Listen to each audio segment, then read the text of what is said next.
အခုကဲတော့ဆရာကြီးမောင်ကြီးတယ်တော့ဆရာကြီးမောင်ဒီမှာဒီကူဆောင်တဲ့ကလာပညာကိုမောင်မအားလုံးပေါင်းဘယ်ကပြီးပြီးအားလုံးပေါင်းမှာအာဂံပစီကမနောကဒီဆရာကြီးနဲ့ဆရာမကြီးပေါ်မှာရှိတဲ့ဖန်ကောင်းတာဟုတ်ရဲ့လားဟုတ်ပါတယ်ခင်ဗျာဒီဆရာကြီးနဲ့ဆရာမကြီးကလည်းကိုယ်တပည့်သာသမီမိမိတဲ့အာဂံပစီကမနောကဒီအားလုံးကိုဖွင့်လို့ပါတယ်နော်တို့လိုပဲဆရာကြီးကနေပြီးတော့မိမိတို့တပည့်သာသမီမိမိကိုသွန်သင်ဆုံးမဩဝါဒပေးတဲ့အခါမိမိတို့ရဲ့စိတ်နဲ့မကိုက်နေတဲ့စကားမကြိုက်တဲ့စကားမလျော်ကန်တဲ့စကားတွေပါလာလို့ရှိတယ်ဆရာကြီးအဖဘိုးတော်များအစဉ်ဆက်တန်ဖို့ဖြတ်လို့မရဘူးဖွက်ဆက်ခဲ့တော့စီရိုတွေနဲ့ပတ်သက်ပြီးပြောရမယ်ဆိုရင်ဒီနေ့ကဟုတ်လားနော်ဒီစီရိုအစ်စ်တွေရှားပါတော့စီရိုအစ်စ်ကရှားဘူးလားရှားပါပါဗျာရှားပါပါဘာဖြစ်လို့လဲပြီးရအောင်ရှိတယ်အဖဘိုးတော်စစ်ကြမြင်ဖို့အဖဘိုးတော်ကြီးစတင်ဟုတ်လားဖွက်ဆက်ခဲ့စီရိုအနာဂရန်စီရိုတီပဲဘိုးတော်စစ်ကြမြင်ကိုင်ပြီးတန်လေးရိုးလို့ကောင်းညာစံနေပြီးမိဒီဒီရရဲ့ပန်တော်ကြတန်းခွန်တယ်ဘယ်ကွာရှာလို့ရပါဘူးမရပါဘူးဟုတ်တယ်ရတော့ပါဘူးဟုတ်လားနော်အဲ့သဘောလေးရှိတယ်စီရောအစ်ကတော့ရှာမသွားဘူးလားရှာတော့ပါဘူးလေစီရောအစ်ရရှိဖို့ထိုးတာ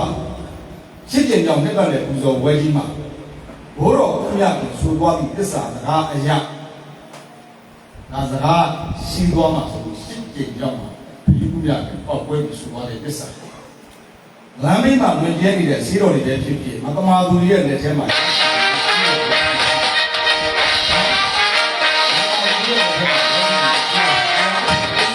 စီရောတွေပဲဖြစ်ဖြစ်နော်ဒီစီရောတွေကိုတဲ့ပြောရမယ်ဆိုလို့ရှိရင်တော့သစ္စာရှိသောတတိဒီငယ်တွေလက်ထဲရောက်ဆရာကြီးအရောက်ပို့နိုင်အနိုင်ပါသည်လားလို့ဘိုးတော်ဦးရကသစ္စာဆိုခဲ့ဘူးလားဟုတ်ကဲ့ပါဗျာဒီသစ္စာစကားကိုကြည့်မယ်ဆိုရင်ပါတယ်လေသစ္စာရှိတဲ့ဘုမစီရောစီရပါသစ္စာမရှိရပါမလားမရပါဘူးသစ္စာမရှိတဲ့သူတွေမရနိုင်ပါဘူး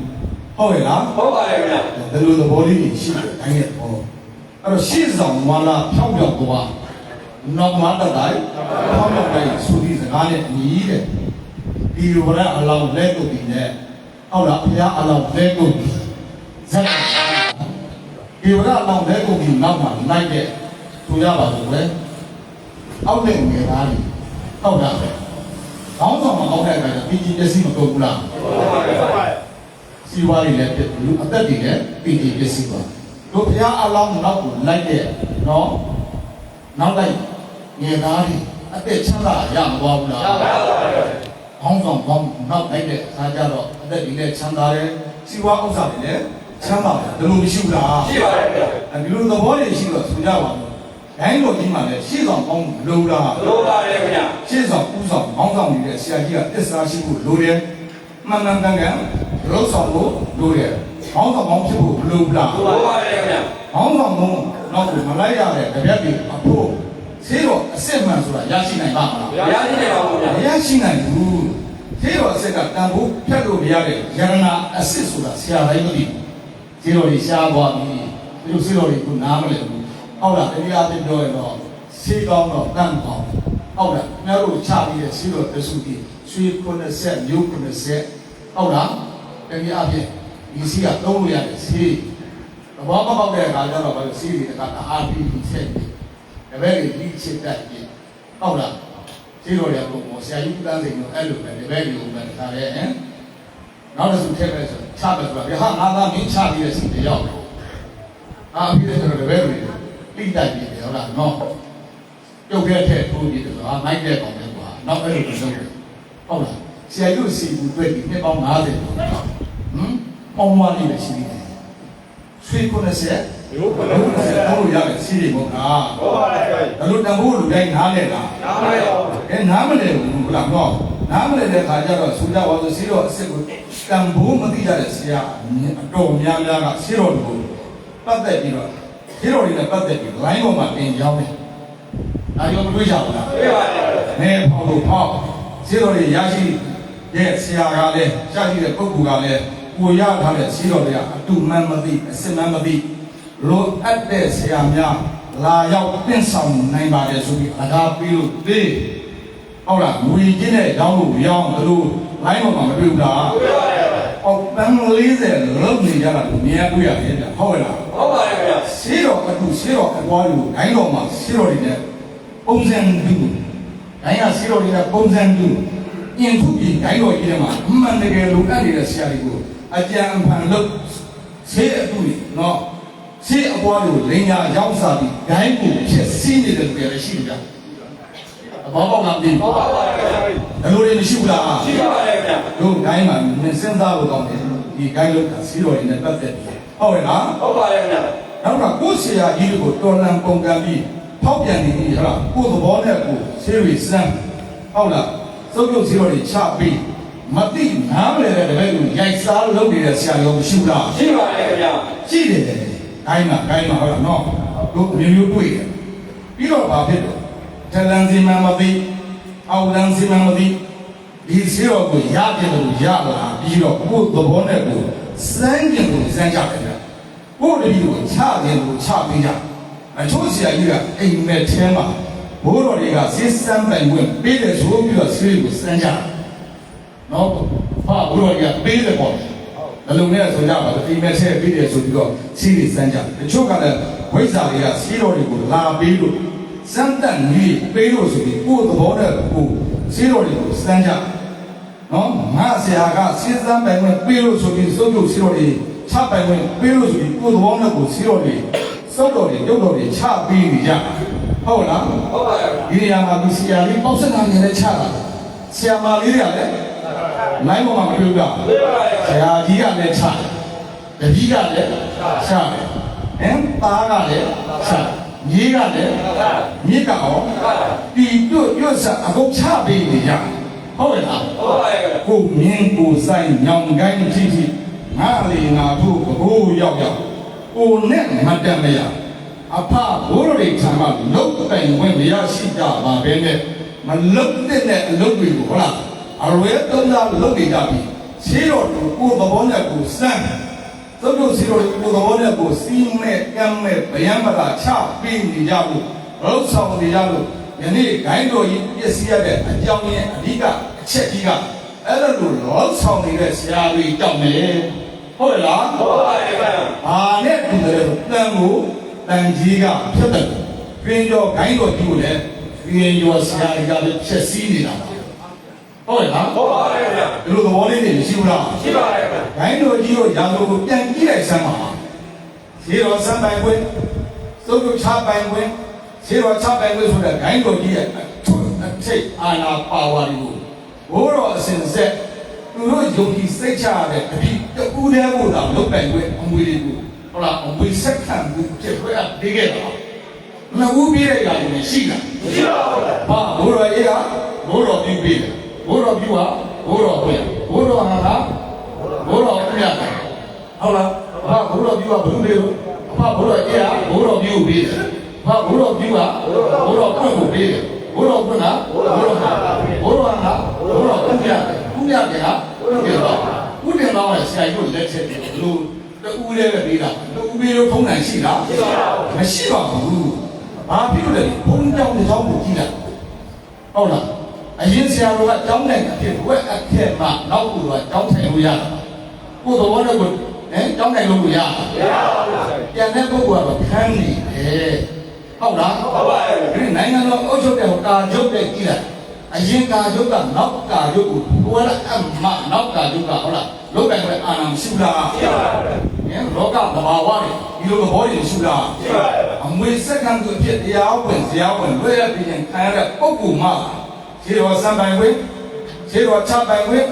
စုပ်ချုပ်ချပိုင်ခွင့်ဆိုပြီးဂိုင်းတော်ကြီးရဲ့မဟာလုတ်ပိုင်ခွင့်တွေကိုလုပ်လို့ရတာပါဟုတ်လားဟုတ်ပါရဲ့ဗျာအမိုင်းပြန်ပြီးတဲ့အဖဘိုးတော်ကလည်းထားပါလေဘိုးတော်ကဘာလေးလဲချဘိုးတော်ဦးမြတ်ကလည်းကလည်းဘိုးတော်ဦးမြတ်ကဘာလေးချဒီလိုရှာဖတ်စေဦးတင်တော်လို့လက်ချတာဟော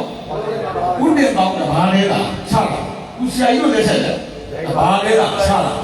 ကိုဆရာကြီးလက်တော်ထင်ရှားရှိနေပါရဲ့ကဲနဲ့အဲ့လိုစုပ်ပြုတ်စီတော်တွေချပြီးဖောက်ပြန်တဲ့အလုပ်ကိုလုပ်ရင်ဂိုင်းတွေကထောက်တာ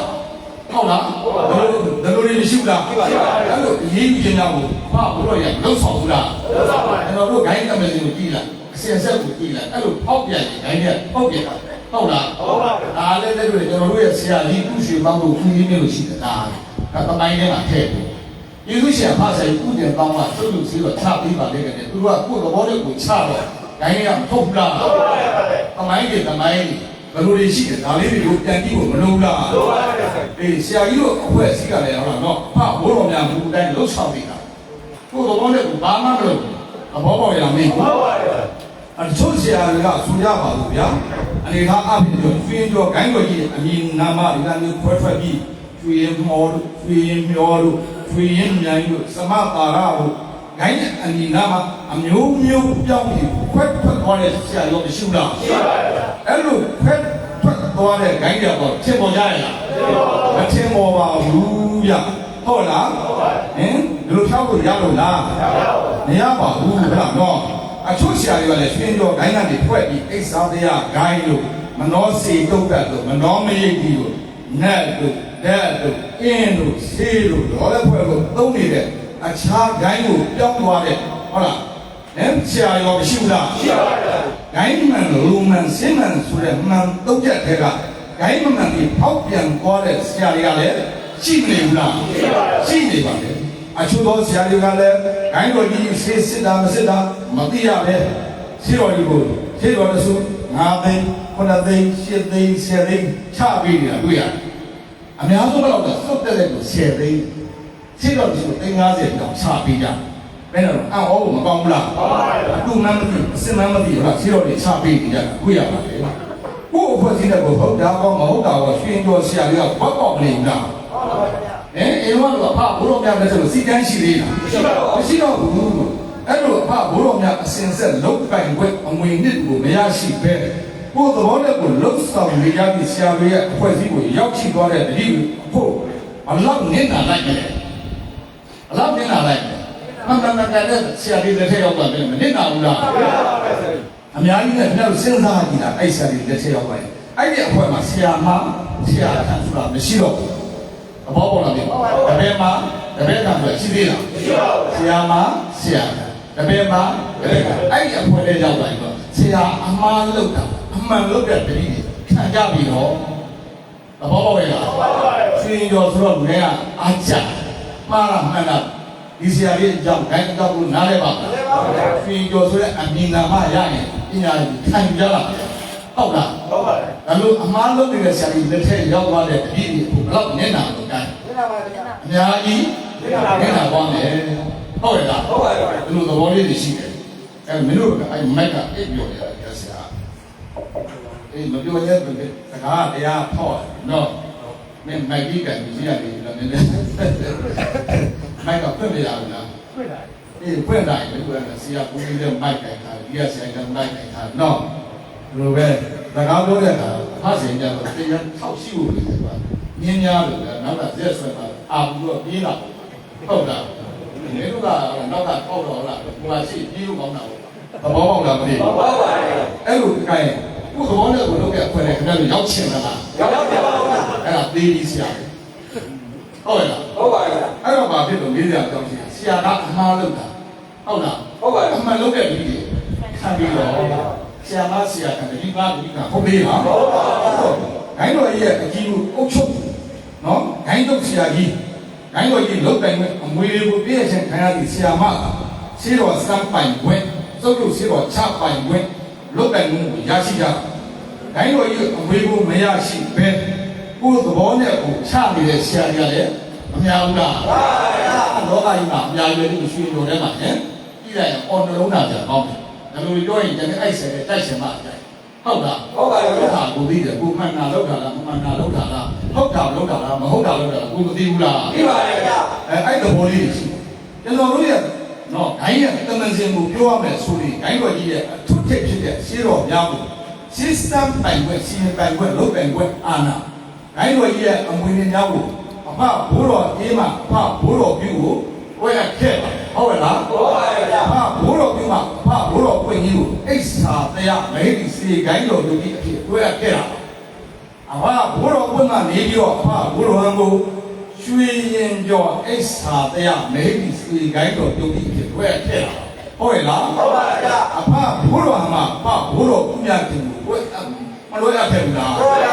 လွဲအပ်ခဲ့လို့ရွှေကျော်ဂိုင်းတော်ကြီးကိုညမမကကဘာလာပြီးအောင်ဆောင်းနိုင်တော့ဆရာကြီးတစ်ပါးဆိုတာဟင်အများမသိဘူးလားသိပါရဲ့ဗျာရွှေကျော်ဆရာမှန်ရင်အကုန်သိပါယနေ့အချိန်ကြီးရွှေကျော်ဂိုင်းတော်ကြီးပညာခံထားကြတယ်ဆရာမများမှန်လို့ရှိရင်ဘိုးတော်ဦးမြတ်ရဲ့အတန်တော်တိတ်ကိုဆုံးမစကားဩဝါဒကိုနာယူမှတ်သားကြည့်ပြန်ကျူးစာပွားများအထုတ်ပြီးလုပ်နေရဘူးလားလုပ်နေကြတယ်ဘိုးတော်ဦးမြတ်ရဲ့မိန်ကုန်းတွေဟုတ်လား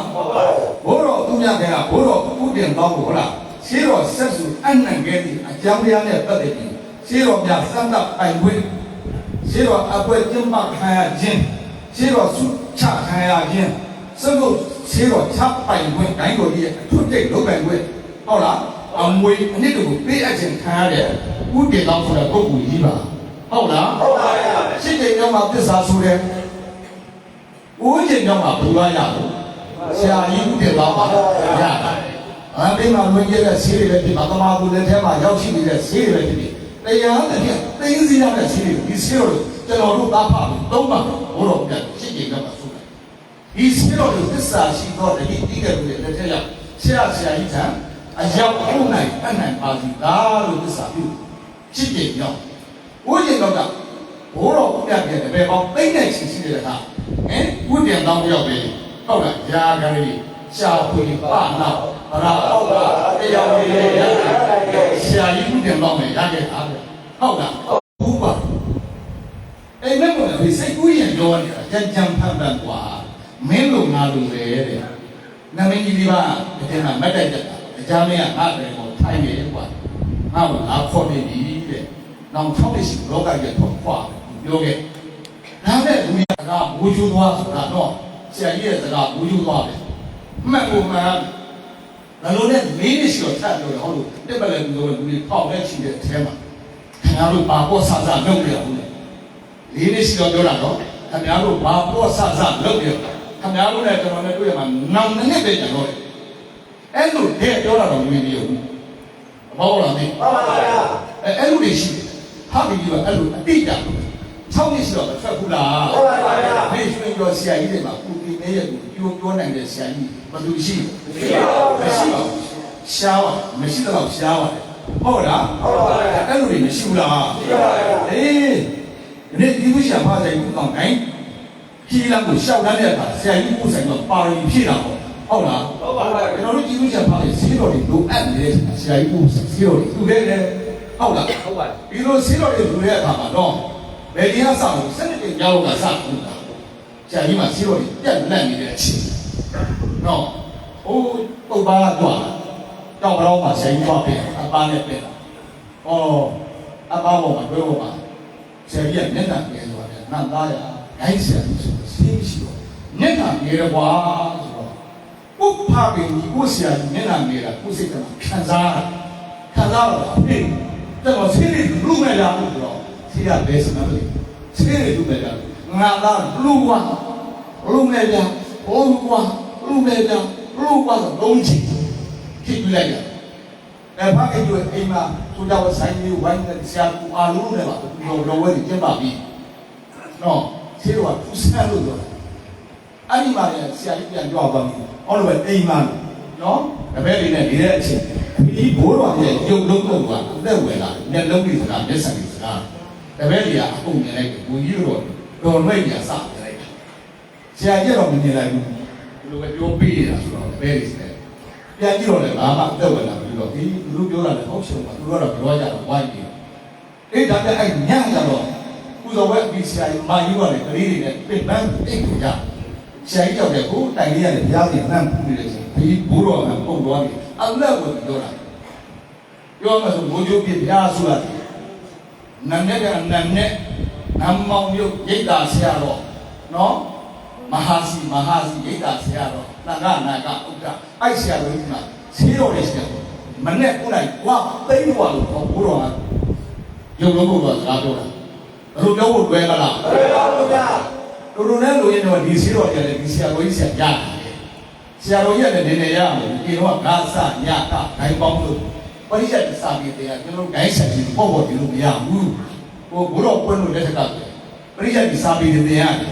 အဲ့တင်ကြမှုချတဲ့ဆရာတော်ကြီးသူ့တပည့်တယောက်ကဂိုင်းနဲ့ဝိညာဉ်နဲ့ဆိုတာနဲ့လာဘုရောပွင့်အဲ့ဂိုင်းနဲ့သူ့ပြီးအဲ့ဆရာတော်ပြန်လို့ပြီးသွားတော့အဲ့ကရှိတော်တယ်ကြုတ်ပြီး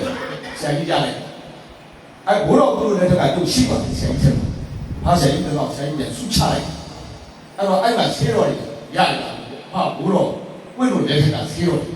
အဲ့အော်မကောင်းလားဟုတ်ပါရဲ့ဗျာအဲ့ရှိတော်အကွယ်ကြီးပြတ်ပါတော့ဟုတ်လို့နေကင်းကတော့ရှိတော်အကွယ်ကြီးပြတ်ပါနေတဲ့အချိန်ခါတမရမှာဘိုးဖျားကပြစ္ဆမကဒန်နဲ့လို့ဒီကြံပြတဲ့ဆက်ကွက်ဝတ်တဲ့ဖတ်ကြတဲ့ကွက်တော့ဘိုးမှာဆရာကြီးကအဲ့မှာပြောတာဆက်တဲ့ဘွဲနဲ့ဆိုအုံးကျွတ်ပြီးတော့ရဘယ်နာပဲထက်အောင်ရောင်းတတ်ရ9မိနစ်လောက်လုပ်တယ်အခုလိုကဗီဒီယိုရိုက်ချတယ်ပဲလို့ဟမ်မထူကြဘူးလားထူကြပါလားအဲ့လိုလဲဆရာကြီးကလည်းယေရှုရှင်ဖားပြီးရဲ့ဟော23နှစ်တိုင်နဲ့ရှိလို့ထောက်တဲ့ရှင်နဲ့ငါဆိုင်ကတော့အိမ်ထဲမှာရခဲ့တဲ့ဗညာစီရဲ့ဈေးတော်ကြီးနဲ့ဆရာကြီးကိုရဲ့ဟုတ်လားဟုတ်ပါရဲ့အမိုင်းဆိုတာဟုတ်လားနော်တကယ်ကိုလုံးမှရမလုပ်ဘဲတော့ပေါ်ပြောလို့ရပါမလားမရပါဘူးဗျာမရဘူးဗျာအဲ့လိုနဲ့ယေရှုရှင်ဖားပြီးရဲ့ဆရာကြီးကိုဆိုင်တဲ့တတ်တယ်လို့လားနော်ဘာလုပ်ခဲ့32နှစ်တိုင်အမျိုးမျိုးအပုံစံတက်ပြီးစိတ်တိုင်းကြပြီးဆိုမှဂိုင်းတော်ကြီးရဲ့ထွတ်တဲ့အငွေတွေပေးခဲ့တာဗျာတာမန်ပေးခဲ့တာဟုတ်လားဟုတ်ပါဘူးဗျာအမျိုးမျိုးပုံစံတက်ပြီးမှကျွန်တော်ပေးခဲ့တာဘာပြောလဲအဲ့လိုပေးတဲ့အချိန်မှာငါသားတဲ့ငါညမာပြည်ပြောမှဘယ်သူမှမပေးဘူးတဲ့မင်းတယောက်တည်းပဲပေးတာညမာပြည်လို့ဘယ်သူမှဘာသမီးတော့မပေးကြဘူးဟုတ်တယ်ဟုတ်လားဟုတ်ပါဗျာညမာပြည်လို့ငါဘယ်သူမှမပေးဘူးမင်းတယောက်တည်းပေးတာပေါ်တယ်လို့မချစ်တယ်ပေါ်တယ်မလုပ်တယ်လေးလေးနဲ့တော့ဆောက်လို့တယ်ဒါတွေပေါ့ဟုတ်ပါဗျာဓမ္မရီလို့ငါဘယ်သူမှမင်းတယောက်တည်းပေးတာဘောတော့ဘုရားသမီးကပေးကြတာဟုတ်ပြီပေးပါနိုင်ငံဆန်းကျက်မင်းတယောက်တည်းပေးငါဘယ်သူမှပေးမင်းတယောက်တည်းပေးပေါ်တယ်လို့မချစ်တယ်ပေါ်တယ်မလုပ်တယ်ဟောဘယ်ဒီဖားပြီးတို့တဲ့စကားပဲနဲ့ဒီတော့ရှားတာရှားပါရဲ့ပေါ်တယ်လို့ပေါ်တယ်မြန်လေးလေးနဲ့လုံးဆိုပြီးပါရဲ့အားဗျာဟုတ်လားဟုတ်ပါရဲ့ကျွန်တော်တို့ဖားပြီးစကားနားရမှာဒီတိုင်းပဲဒီလိုပြင်ပြန်ယူတာအဲ့လိုမလုပ်ဘူးလားလုပ်ပါရဲ့ဗျာအဲ့လိုလုပ်တယ်ဒီအားဖြင့်ပြောမယ်30နဲ့တိုင်အဲ့လိုစမ်းတက်ပြီးကျွန်တော်ရခဲ့တဲ့အငွေတွေပါဟုတ်လားဟုတ်ပါရဲ့ဗျာအဲ့တော့ဆိုကြပါစို့ဒီအငွေနစ်တွေကိုလားဘိုးတော်အစင်စစ်ဟုတ်လားဖားဘိုးတော်ကြီးဟာဘိုးတော်ပြုဘိုးတော်ပြုဟာဘိုးတော်ကဘိုးတော်ကဘိုးတော်ဟာဘိုးတော်ကပြတယ်ဘုတယ်တော့ဘုတယ်တော့ပါဘိုးဆိုင်ဘိုးတော်အစင်အဆက်ရွက်အပ်ပြီးရင်ခံရရတယ်ဆရာကြီးပါသဘောပေါက်လားမသိဘူးအဲ့တော့ပြောချင်တာတခြားမဟုတ်ပါဘူးယေရှုရှင်ဖခင်ကြီးကရွက်အပ်မပေးခဲ့ဘူးဆိုရင်ဆရာကြီးကစိတ်ဆန်းတဲ့အလုပ်တွေစွတ်ကျုပ်စီတော့ချပေးတဲ့အလုပ်တွေဆရာကြီးမလုပ်ပါဘူးဟာဘယ်လိုမှမပေးမဲ့တော့လုပ်လို့ရပါမရပါဘူးသစ္စာဟုတ်လားအဲ့တော့ခုလိုရရှိခဲ့လို့လေခင်ဗျားတို့သုတ်တုတ်စီတော်တွေချမပေးဘူးလားပေးပါတယ်ပြီးတယ်ယနေ့ရွှေကျော်ဂိုင်းတော်ကြီးမှာဘိုးတော်အစင်ဆက်တရားဝင်ဇာဝင်ဒါအမိုင်းဝင်ပြောတာယနေ့ရွှေကျော်ဂိုင်းတော်ကြီးမှာဘိုးတော်အစင်ဆက်တရားဝင်ဇာဝင်စစ်စမ်းပိုင်လို့သုတ်တုတ်စီတော်ချပိုင်လို့ရရှိခဲ့တာဆရာကြီးဦးဆက်တကူလေးပါတပါးလေးပါဟုတ်လားဟုတ်ပါတယ်ဘိုးတော်ဖတ်ဆိုင်ဦးတဲ့ကောင်းမှာပြောတာပြန်သူတွေချတာတုတ်မသိဘူးကျွန်တော်တို့သဘောနဲ့ကျွန်တော်တို့ကကြံသူရတော့ကိုယ်သဘောနဲ့ကိုချရတာပဲဟုတ်လားဟုတ်ပါရဲ့ဗျာတို့ရရှိလားရှိပါတယ်ဗျာယနေ့ဂိုင်းတော်ကြီးရဲ့ဆိုကြပါစို့ဗျာလုံးဆောင်ချက်တွေကြီးကြမယ်ဆိုရင်ဒီဂိုင်းတော်ကြီးရဲ့အခင်းကြီးတွေတော့မြင်ရဘူးလားမြင်ရပါတယ်ဗျာဟုတ်လားအများလုံးလိုက်ပေါ်မှာဟုတ်လားနော်တန်နိုင်ငံလုံးဟုတ်လားလုတ်ပြတဲ့အခင်းကြီးတွေကြည့်ဖို့မလိုဘူးလားလိုပါတယ်ဗျာမလိုဘူးဆိုအပိုင်းတွေ့အဲ့တိုင်းတွေ့ကိုမမှန်ကန်ကန်လို့ဆောင်နေတဲ့ဆရာကြီးရှိတယ်လို့မမှန်ကန်လုပ်တဲ့ဆရာရောမရှိဘူးလားရှိပါတယ်ဗျာပထမပိုင်းအနေအချင်းပြောမယ်ဆိုရင်ဂိုင်းတော်ကျုပ်ဖတ်ဆိုင်များထမဂိုင်းတော်ကြီးရဲ့လုတ်ပိုင်ခွင့်တွေကိုတရားဝင်ဇာဝင်ရရှိထားကြပြီးအဖဆရာကြီးရဲ့ဆူဆုံးမတဲ့လူတိုင်းလုတ်ဆောင်နေကြတဲ့ဆရာကြီးတွေရှိဘူးလားရှိပါတယ်ဗျာဒုတိယအနေနဲ့ပြောမယ်ဆိုရင်ဒီနေ့ဂိုင်းတော်ကြီးနဲ့ပတ်သက်ပြီးတော့အဲ့တော့တို့ဖတ်ဆိုင်များထမလုံးပိုင်ခွင့်မရရှိကြလို့မိမိတို့ဆန္ဒတော်တဲ့သုတ်တုတ်စီတော်ကြီးချပေးတဲ့ဆရာရောရှိလားရှိပါရဲ့စန္ဒနေတဲ့ဆရာကြီးဝါများစီနေတဲ့ဆရာကြီး မိမိသစ္စာတရားကိုမထပ်မိမိရဲ့သစ္စာတရားကိုမထပ်မဆောင်မစည်းဟုတ်လားဒီဆရာတွေကရောဘစိတ်ဒေါသစိတ်မောဟစိတ်တွေထုံးလန်းပြီးမသိမှုတွေဝေမှုမိန်မောမှုအတ္တမာနတွေနဲ့ဘုံကြီးတဲ့စိတ်ချမ်းသာတဲ့စိတ်တွေနဲ့အကြောင်းအမျိုးမျိုးတို့နဲ့ဂိုင်းတော်ကြီးရဲ့အမိနာမကိုပြောင်းပြီးလုံးဆောင်နေတဲ့ဆရာကြီးရောရှိဘူးလားရှိပါဘူးဘုထုံဘုပဲစမတွေကိုလည်းဟာမိမိတို့အယူဆဘောရနဲ့ပြုပြင်ပြောင်းလဲနေတဲ့ဆရာရောမရှိဘူးလားရှိပါဘူးဒီလိုလုံးဆောင်နေတာဆိုရင်အိဆာတရားလက်ထက်ကလေးရတယ်အနည်းရွှင်ကြော်ဂိုင်းတော်ကြီးလက်ထက်ပြီးအောင်လုံးဆောင်နေကြတဲ့ဆရာအများကိုတွေ့မြင်ကြတာပါဟုတ်လားဟုတ်ပါရဲ့အဲတော့အိဆာတရားလည်းအဲ့လိုပဲဟုတ်လားတော့ဒါကြောင့်ရွှင်ကြော်နာမည်ကြောက်သွားတာဟောသဘောပေါက်လားဒီဟုတ်ပါရဲ့ဟုတ်ပါပေါက်ပြတဲ့ဘုံမှာလုံးနေတဲ့ဆရာကြီးကြောက်ဟုတ်လားအိဆာတရားဒီတော့ရွှေရောအိဆာတရားမိတ်ရှိတိုင်းကိုဂိုင်းချောက်တိုင်းဒီကြောက်မသွားဘူးလားကြောက်သွားတယ်ဟုတ်လားဂိုင်းတော်တို့ဖတ်ဆယ်ညံ့ပြီသူတို့အကြောင်းတွေပြောအောင်မယ်ဆိုဂိုင်းတော်တို့ဖတ်ဆယ်ညံ့တာဂိုင်းတော်ကြီးအထုအထိတ်အချောက်အချာဖြစ်တဲ့လုံရများစက်လို့ရှိတော့ချပိုင်ခွင့်လုံရများရှိတော်များစမ်းသက်စီရင်ပိုင်ခွင့်လုံရများရှိတော်များဆုချပေးခြင်းဂိုင်းတော်ကြီးလုံပိုင်ခွင့်ကိစ္စဝါတွေ့ရပေးခြင်းများပြီးပင်ရင်သူတို့မရှိသည့်နောက်ပိုင်းဂိုင်းတော်ကြီးကလက်ဆင့်ကမ်း၍သစ္စာရှိရှိထိမ့်သိမ့်ပုတ်ကဲအုပ်ချုပ်လောက်ကင်ဆောင်ရနိုင်မည်ယုံကြည်စိတ်ချအားကူရတော့သည်တပည့်ကောင်းတယောက်ကထပ်မှန်ပြီးတွေ့ရပေးခဲ့ဒီမှာဂိုင်းတော်တို့ဖဆရာတော်များရဲ့နော်အစဉ်အဆက်လှုပ်ဆောင်ပုံမူသွားတဲ့လုံးရပြင်ဖြစ်ပါလေဟုတ်ရဲ့လားဟုတ်ပါရဲ့သူတို့ကိမဲ့သူတို့ဂိုင်းတော်ကြီးယုံကြည်စိတ်ချတဲ့တပည့်ကောင်းရဲ့လက်ချက်မှုကပေးခဲ့တယ်ဟုတ်လားဟုတ်ပါရဲ့အာမန်ဆရာကြီးလည်းပေးခဲ့ပါမလားပေးခဲ့ပါဗျာအဲ့ဒီရှင်းသူရှင်းပွားနေတဲ့လုပ်နေတဲ့ဆရာတွေကဘောကိုယ်တော်နဲ့ကိုငါဘာတော့ကိုပြီးလုပ်နေတဲ့ဆရာတွေကဘောဆရာဘုတော်လံပုံကံပြီးဟုတ်လားလုပ်နေတဲ့ဆရာတွေကဘောငါတို့လည်းဘယောကကုလို့ရနေတာပဲပျောက်နေတာပဲစွမ်းနေတာပဲဆိုတော့အမှန်တကယ်လုပ်နေကြဘူးလားဟုတ်ပါဗျာအဲ့အမှန်တကယ်လုပ်နေရတဲ့ဆရာတွေကိုပြောရမယ်ဆိုရင်အောက်လမ်းတွေကလည်းစွမ်းတာပဲအောက်လမ်းမှာစွမ်းဘူးလားစွမ်းပါဗျာအယောဂကုကိုမကြောက်ဘူးလားကိုဘယောဂကုကိုရလို့နဲ့စွမ်းလို့နဲ့ပြီးသလားပြီးပါပါဝိဇ္ဇာလုပ်ငန်းကမမှတ်တော့ဟုတ်လားဟုတ်ပါရဲ့ဝိဇ္ဇာလုပ်ငန်းဆိုတာဘယောဂကုသယုံနဲ့စွမ်းယုံနဲ့ပြီးတဲ့အလုပ်မဟုတ်ပါဘူးအဖဘိုးတော်ကဆုံးမသွားတဲ့ဂရိပေးနိုးစော်တာနဲ့မိမိတို့ကိုချိန်ကြိုက်ပြီးကိုမလုပ်လားလိုပါရဲ့ဗျာအားရတတိပိမှုဆိုခဲ့တယ်လေလိုက်ဆိုကြကံဉဏ်ဝိရိယဒုက္ခနာနဲ့သစ္စာဂတိအမှန်ရှိ၍တိတိကြကြစီရင်မသာမုတ်ချမှန်စွာဖြစ်ကုန်ရာဒီစိတ်ကံမပါညမမလင်းဝိရိယပြင်းလျက်စောင့်ခြင်းသီလဘဝသစ္စာပြင်းလို့ပါမှုမှန်စွာပူမိုက်စိတ်၌ကျင်ဝါဟာရဘာဟုပြညာ၍သာအာထုတ်ပါလေမိနာမကြမှန်မရပဲပြရဤသာပြာကုမြတ်မိမ္မာအတ္တိကျမ်းမြတ်အလားမိကုံးဒီပြန်ကြည့်လိုက်ဒီဘေးဘုသောတာဟုတ်လားဟုတ်ပါရဲ့ကဲဉာဏ်ဝိရိယမပြောဘူးလားပြောပါရဲ့တန်းဆိုတဲ့အနေနဲ့ပါဆိုကြပါဘူးအဲ့လိုဂိုင်းတော်တို့ဖဆရာကြီးတဲ့ဝိရိယတုံးကဆိုရတဲ့ကံ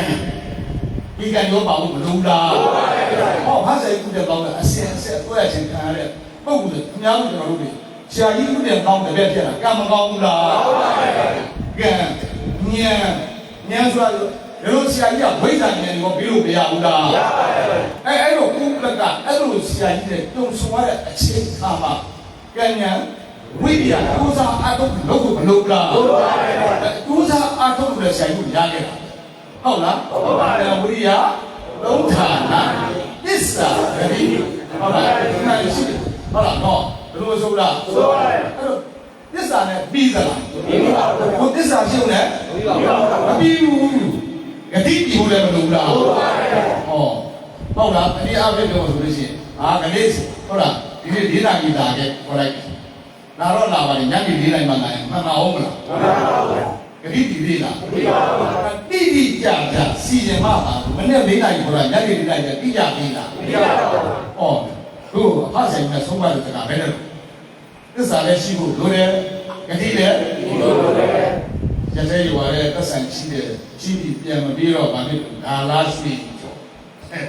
ဘယ်လိုဂတိမတိတဲ့ဆရာကြီးဆရာမတို့မရှိဘူးလားရှိပါပါတယ်ကိုဒီတော့တော့ဂိုင်းသိခါမကြောက်ဘူးလားကြောက်ပါဘူးအဲ့တော့သစ္စာဂတိအမှန်ရှိတာတိတိကျကျလို့လိုလားဘယ်လိုတော့မှမဟုတ်ချာမှန်သွားဖြစ်တော့ရှိကြမှာပါရှင်းလို့ကဆိုကြပါလို့ရှင်းကဆိုလို့ဘာဘုရောရဲ့အဆက်ဆက်ရရှိခဲ့တဲ့အမွေနဲ့ရတဲ့ဆရာကြီးကမကြုံရမဆုံရတဲ့ကံဘောဘောလားဒီမှာပြောမယ်ဆိုရင်တော့ဟုတ်လားဟိုတကားလေးနည်းနည်းလေးရင်းပြီးတော့ရင်ဟုတ်လားတော့လုတ်ပဲခွင့်မရှိတဲ့ဆရာဒီရတော့ရင်ပေါက်ရဆိုင်တဲ့တွေ့ရင်ဘယ်တော့သူ့ကံကြီးမဆိုးဘူးလားဆိုးပါရဲ့အဲ့ပုဂ္ဂိုလ်ဆိုတာဝိဇ္ဇာညောရှိပါဘူးလားရှိပါဘူးဘောဘောလားဒီဟုတ်လားနောက်အဲ့လိုဆရာကြီးကအလောက်ပဲတူတာအထုဘယ်နဲ့လုံးဖြစ်ပါ့မလားဖြစ်ပါဘူးဖြစ်တော့ဘူးဟုတ်လားဟုတ်ပါပါအတိတိကျကျစီရပါတာမဟုတ်ချမှန်သွားဖြစ်တော့ရှေ့ကံမပါဉာဏ်ပါမလေးဝိရိယဝိရိယစောင့်ရင်းတိတာဟောတိတာလည်းပါမလားဘူးလားတို့ရွှေတို့ကတိတာနှစ်ပါးနဲ့ပြီးလားဟုတ်ပါပါတိတာနှစ်ပါးစာငါးပါးကချင်းကမ္မထ40တဲ့ဟာတိုင်းတဲ့ကျင့်ဟုတ်လားဟုတ်ပါရဲ့မဲ့ကျင်7ပါးသစ္စာ4ပါးဝိပဿနာအကျင့်ရမဲ့ဝင်ဖို့ပေါ့နိဗ္ဗာန်ရောက်တဲ့အရိယဝိဇ္ဇာဂိုင်းဒါလေးသိလို့ဘူးလားဟုတ်ပါရဲ့အဓိကပိဋကအရေးကြီးလားဟုတ်ပါရဲ့လူပြောင်းမတ်တရားနိုင်ဘူးလားအခြေခံပါလို့ရှောက်ပြီးထိုက်ပါဘူးမလို့လားဟုတ်ပါရဲ့ဘလို့ကနေရောရှောက်ထိုက်ပါဘူးမလို့လားဟုတ်ပါရဲ့ဆောက်ဦးရော foundation ထိုက်ပါဘူးမလို့လားဟုတ်ပါရဲ့ဘလို့ဝင်နေကြတော့ဆရာကြီးတို့မန္တလေးမြို့တော်ကြီးမှာဒါပဲဒီညီလင်ဘေးတက်လိုက်တာဟုတ်လားဟုတ်ပါပြိုကြရလားဟုတ်လားမြို့သေးကြကြီးကြဟုတ်လားဟုတ်ပါရဲ့အဲ့ဒါမှဝမ်းနေကြအောင်ပါဟုတ်လားဆရာကြီးဆောက်ဦးဆိုဂိုင်းတော်ရဲ့ကျေးဇူးကြောင့်ဘယ်လိုပဲပြောမှာဟုတ်လားအနာမှာပြုဖို့ပြဖို့တွေလည်းရှိဆရာကြီးတို့ဘယ်လိုရက်တည်နေတယ်ဂိုင်းတော်ရဲ့ကျေးဇူးကြောင့်မှန်လေးချအားတော်ကြီးအချဝဲ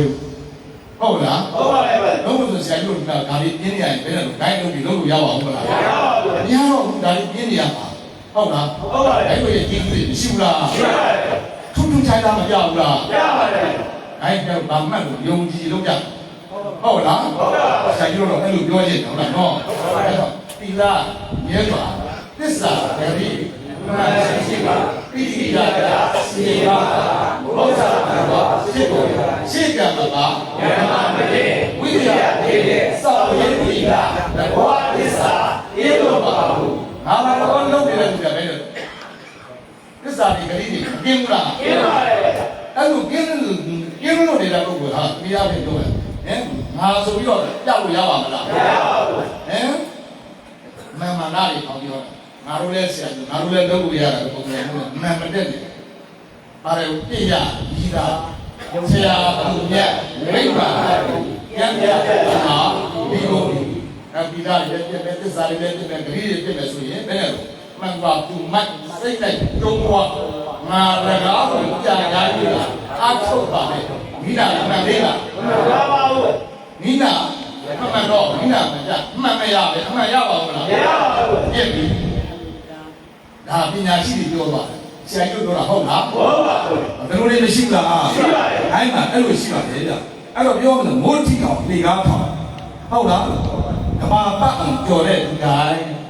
မိုးတိအောင်လေကားထောင်ကဘာပတ်အောင်ကြော်တဲ့ဒီတိုင်းပြင်းတော့အစ္ဆာတရားမဟိတိစီကိုင်းတို့ရဲ့အမည်နာမကိုမြည်သူမှဖြစ်စီလို့မရအောင်တပင်းလေးချီနဝေးလေးချီထားတယ်တိန်ကနန်းကြီးချပြီးဂိုင်းတော်ကြီးရဲ့အမည်နာမကိုပေးထားတဲ့ဂိုင်းကြီးပါမြည်သူတော်တို့ကဖြတ်လို့မရအောင်ဘောပေါက်လားဘောပါရဲ့အဲ့တော့ဒီဂိုင်းမှာတိလှကိုအစ္ဆာနဲ့ထိတ်နေတဲ့တွင်ကျော်သူတော်များစွာဝိထုတ်ပြီးနေတဲ့ဂိုင်းကြီးဆိုပါပါမလားမှန်ပါဘူးလက်ထနာရဒီတောင်းပြီးပြောဟုတ်လားသူတော်ကောင်းတွေကိုဝိထုတ်ပြီးတယ်ဆို ဟုတ်လားရွှေကြော်ဖြစ်ဖို့မလွယ်ပါဘူးပြည်သာကဘာဆောင်ပေးဖို့လူတိုင်းစောင့်နိုင်ကြလားမစောင့်နိုင်ပါဘူးနဲ့ထပ်ဒီကြောင်းကြီးပြောမယ်ဟုတ်လားဒါမှမဟုတ်ပြည်သာကိုတစ္ဆာနဲ့ထိန်းနဲ့သူတော်ကောင်းတွေဝေးထုတ်ပြီးတဲ့ဂိုင်းတော်မြတ်ကြီးပါတဲ့ဟုတ်လားဟုတ်ပါတယ်အဲ့တော့ဆိုဂိုင်းတော်ရဲ့အမည်နာမဂုံပြုဂုံဘုတ်ကိုပျက်စီးရပျက်စီးကြောင်းလောက်နေသူမှန်သမျှအပြင်ကလူဖြစ်အတွင်းကလူဖြစ်ညီသူမဆိုဒုက္ခအမြင်နဲ့ကြုံတွေ့ရပြီးဆုံးရှုံးမှုများပါနေဆိုင်သွားရင်ဘဝမိကုန်းတို့ကြီးမှန်လားဖြစ်တတ်ပါလေတို့ကဆက်လာဖို့မကောင်းဘူးလားကောင်းပါလေပဲအဲ့တော့သိခါကြောက်မလုပ်ကြပါနဲ့ဟုတ်လားဟုတ်ပါလေအဲ့တော့ပြောရအောင်ကိုဒီဟုတော့အကြောင်းကြောင့်ဂိုင်းတော်ကြီးကိုသိခါမကြပါစီနဲ့ကိုဒီဟုတော့အကြောင်းကြောင့်ဂိုင်းတော်ကြီးကိုသိခါကိုပါနာခြင်းနာပါစီဂိုင်းမနာပါစီနဲ့တို့စိတ်မျိုးမွေးဖို့မလုပ်လားလုပ်ပါလေဘယ်သူတွေကြားပြက်ပြက်ကိုမပြက်ကြပါနဲ့ဟုတ်လားဟုတ်ပါလေကိုဂိုင်းသားအမိကိုဂိုင်းသားဟုတ်လားဝါတယ်ဓာတ်စားတယ်ဓာတ်တိတ်တယ်ဓာတ်နေတယ်ဓာတ်ထိုင်တယ်ဓာတ်ဘယ်တော့အခါမှဂိုင်းတော်ကြီးကိုမမေးပါနဲ့ဒီဂိုင်းတော်ကြီးကိုတန်ဖိုးထားကြပါလေလို့ဂိုင်းတော်ကြီးကိုတန်ဖိုးထားကြသစ္စာတရားလေးကိုတန်ဖိုးထားကြဂိုင်းစည်းကမ်းတွေကိုတန်ဖိုးထားကြနှစ်စဉ်ပြတ်ပါနဲ့နှစ်ပတ်လည်းဘူတော်ဝဲကိုယူဆိုင်ကြဟုတ်လားဟုတ်ပါရဲ့အဲ့ဒါလိုပဲဒီဝိရှင်ဟာပြီးပြန်မှာတဲ့အတိုင်းဆရာကြီးကလည်းဘယ်သာသမီမြင့်မြတ်အားလုံးအပေါင်းတို့သူတော်ကောင်းတို့ကိုအလုံးမှာပြီးတော့ဟုတ်လားဟောပြောဝဲဒီကိုချလိုက်နော်ကဲပါလူတို့ဒီပေါ်ပေါက်ပါသာဓုသာဓုသာဓုကဲဒီကောင်းမှုစုလို့လည်းအဲ့ဒါညရအောင်နော်လိုက်ဆိုလိုက်ပေါ့ဤသို့ကောင်းမှုကြောင်းပြု၍ယခုမနေခုနေဖျားဒီကွာတော်များစေတီထား၍တရားယူသည်တရားလီသာဘာဝေတိတိကိုလုံးကြီးမြမိမိစာကဒါနသီလဘာဝနာကိုရဲစွာကောင်းမွေ့သူလေး၍ဝိအချင်းဘုံရေနတတ်တိမှတ်၍ဒါပြီးလက်တော်ဘုရောတကာရှုမန်းရကိုမေတ္တာကိုလုံးစုံကို31ဖြစ်သမျှဝိနေယဒုက္ခိတဒုက္ခိတပုဂ္ဂိုလ်တဝါအားလုံးပေါင်းတို့ကိုအမြအမြဝိဝေပါ၏အကျွန်ုပ်တို့ကိုယ်သာသောအမြကိုဝမ်းမြောက်ဝမ်းသာအာဓုအနုမောဒနာဟောဆုနိုင်ကြပါစေတော်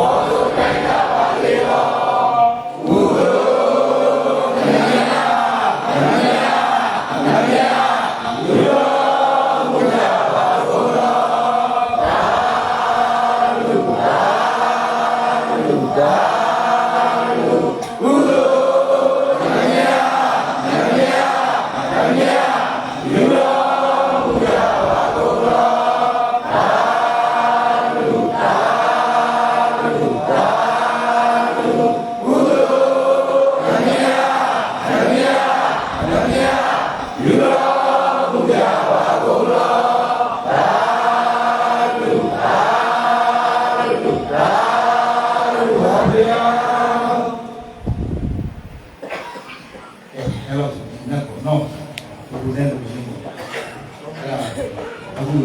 ဆရာဦးပါမျိုးတို့ဆရာမပေါ်ပါ